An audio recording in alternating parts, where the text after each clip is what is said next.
good, everybody? My name is Phatty. Welcome back to another video. Today we're talking about some more Omnisphere tips. This one is going to be how to link the pitch wheel that's on your MIDI controller to Omnisphere. Now, we've already done one about the mod wheel, which is pretty much the same process. But if you want to see that video, you can check the link in the top right now to go view that one. Okay, so first thing I want to do is bring Omnisphere in the channel rack. Okay. Now we'll just pick out a sound. We'll just go get a synth sound.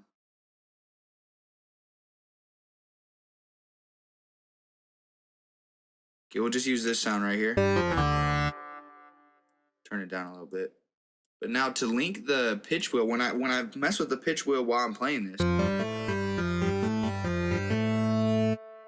nothing's happening. It's because we gotta link it. We're gonna want to go over to the browser, current project, remote control, and then Omni channel pitch is right here. This is where you also would link your mod wheel, but we'll just click on the channel pitch, and now we're gonna tweak our MIDI keyboard, the pitch wheel, and then once we do that, it will be linked. Okay, you can see at the top left, as I move my pitch wheel up and down, it moves it up or down 200 cents.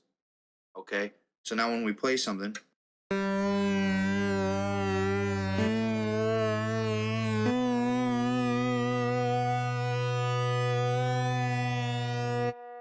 you actually get that pitch modulation. So yeah, it's really as simple as that. Like I said, it's the same process with that mod wheel. But yeah, that's pretty much it. Just a quick tip in Omnisphere to get some dope sauce in your synth sounds and all the different kind of patches that you use. So yeah, if this video brought you value, please leave a like, subscribe, and hit that little bell. Much love, y'all. Peace.